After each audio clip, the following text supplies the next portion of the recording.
எல்லோருக்கும் மீண்டும் என் வணக்கத்தை கூறிக்கொள்கிறேன். நான் இப்பொழுது அந்த கோட்டைக்கு வெளியிலே உங்களுக்கு முதல் காணொளியை முடித்தேன். இப்பொழுது இரண்டாவது காணொளியை நான் கோட்டைக்குள்ளே தொடர்ந்து கொண்டிருக்கிறேன். பாருங்கள்.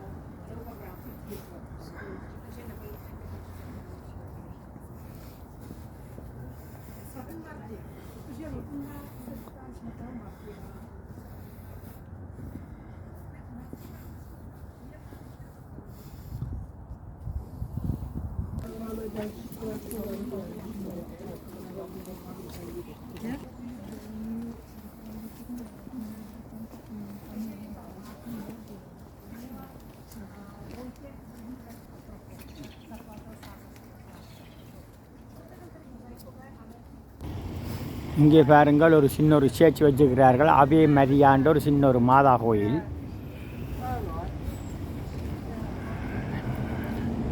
அதில் அந்த அதை வச்சு அந்த சொருவம் கொண்டு வச்சுக்கிறார்கள். அதை வச்சு அந்த அந்த சுற்றுலா வழிகாட்டி அதை வச்சு விளங்கப்படுத்தி கொண்டிருக்கிறார். ஷெக்காண்டி வேண்ட பாசை ஷெக்காதானே, செக் குடியரசில் அதை பற்றியதை சொல்லி கொண்டிருக்கிறார் வேண்ட பாசையில்.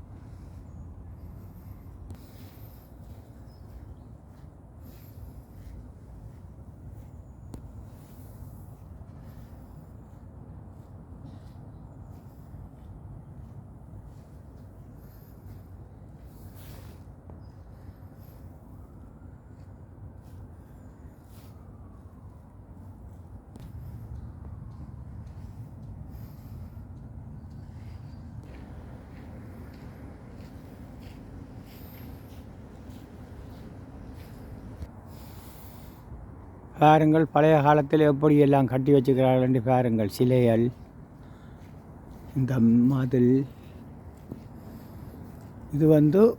இது ஒரு தேவாலயம். இந்த தேவாலயத்தை உள்ளுக்கு போய் பார்ப்போம். இது இந்த கோட்டைக்கு அமைந்திருக்கிற தேவாலயம்.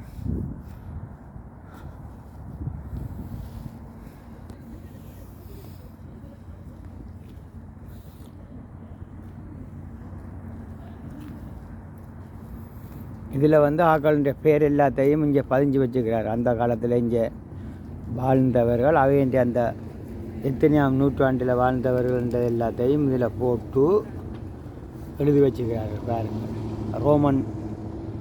ரோமன் எழுத்தில் போட்டு இதில் பேர்களை எல்லாம் பதிஞ்சு வச்சுக்கிறார்கள். அவைன்ற ரோமன் இலக்கத்தில் பதிஞ்சு. இதுதான் நாம் அந்த வஷ்ராட் ஷேச்சுக்கு வந்திருக்கிறேன். அது இந்த படம்.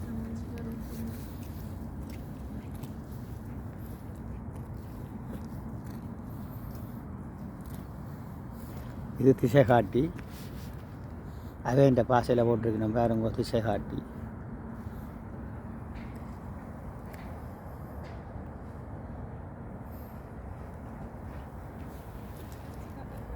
இதில் பாருங்கோ, ஒரு சுற்றுலா பயணிகளுக்காக ஒரு சின்ன கடை ஒன்று போட்டிருக்கிறார்கள். என்னென்ன விற்கணும் பண்ணி இப்போ அதில் இருக்கோம், போய் பார்ப்போம்.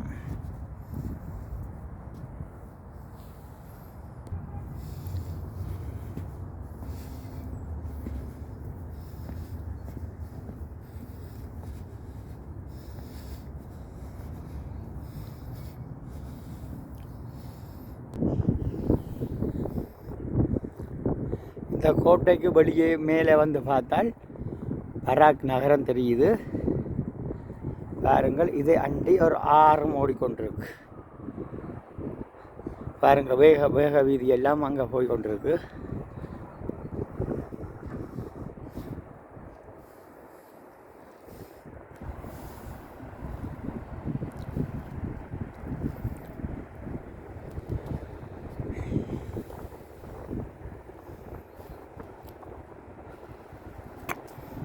நீங்கள் பார்த்து கொண்டிருப்பது தான் செக் குடியரசின் பராக் தலைநகரத்தில் உள்ள இந்த புறநகரை தான் பார்த்து கொண்டிருக்கிறீர்கள். பாருங்கள் எவ்வளோ அழகாக இருக்கண்டி.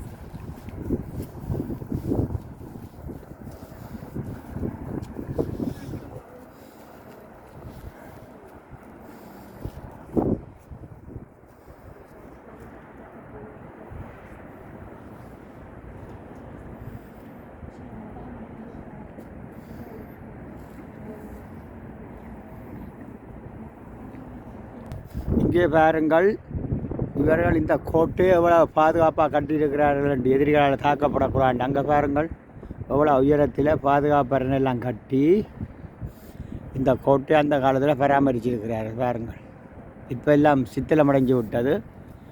இருந்தாலும் அது அப்படியே சுற்றுலா பயணிகள் பார்க்கணும் என்று பழமை மாறாது பாதுகாத்து கொண்டு வருகிறார்கள். பாருங்கள், ஐரோப்பியர்களில் அந்த ஒரு பழக்கம் இருக்க பழமையில வந்து அப்படியே வச்சிருப்பார்கள், உடைக்காமலுக்கு, அதை சேதப்படுத்தாமலுக்கு.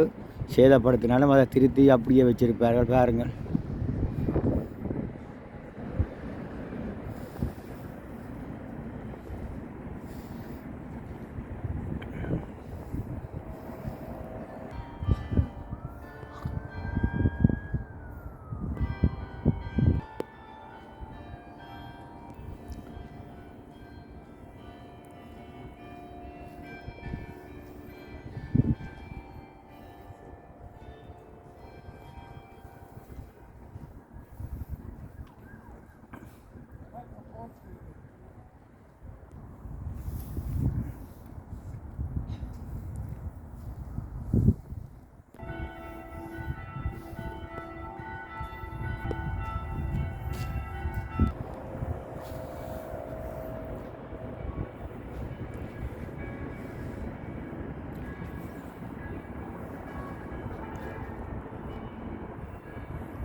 இவர்கள் மன்னர்கள் போலோடக்கு வெற்றி வாகை சூடின மன்னர்கள் போலோடக்கு பார்க்க அவர்கள் இந்த வாளோடையும் கத்தியோடைய நிற்கணும். அதாவது சில்பாவோயா சபாயோ அவைன்ற பேர், 2 பேர்ட்ட பேர்.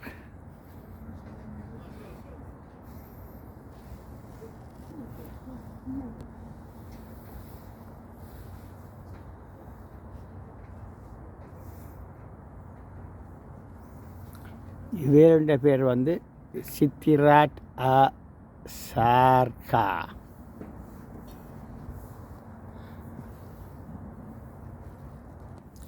இங்கே பாருங்கள், இந்த பழைய காலத்து கிணறு ஒன்றை இங்கே வச்சிருக்கிறார்கள். இது அந்த காலத்தில் இந்த கோட்டைக்கு இருந்த கிணறு. இங்கே பாருங்க, அது வந்து நெட் போட்டிருக்கிறார்கள் ஒருவரும் விடாமலுக்கு. இதே மாதிரி சுவிஸில் புல்லண்ட இடத்த நாங்கள் இருக்கிற இடத்துலையும் ஒரு கிணறு இருக்குது. இப்படித்தான் அதை நெட் அடித்து மூடி இருக்கிறார்கள்.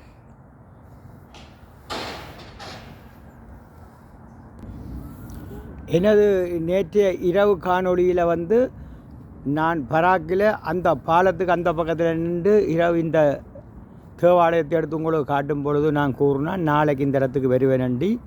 அதே மாதிரி நான் இந்த இடத்துல வந்து நின்று கொண்டு சொன்ன சொல் மாறாமலுக்கு உங்களுக்கு வீடியோ எடுத்து போட்டு கொண்டிருக்கிறேன். எல்லோரும் தொடர்ந்து எனது காணொலியை பார்க்குமாறு கேட்டுக்கொள்கிறேன். இத்துடன் இந்த காணொலியை முடித்து கொள்கிறேன். அடுத்த காணொளி இந்த தேவாலயத்துக்கு உள்ளுக்கு போய் தொடரும். எனது இந்த நான் கடவுள் வழியை தொடர்ந்து பார்த்து கொண்டிருக்குமாறு அன்பான நேர்களை கேட்டுக்கொள்கிறேன். மீண்டும் அடுத்த காணொளி சந்திக்கும் வரை உங்களிடமிருந்து விடைபெறுகிறேன். தொடர்ந்து எனது காணொளி வந்து தேவாலயத்துக்குள்ளே தொடரும். நன்றி, வணக்கம்.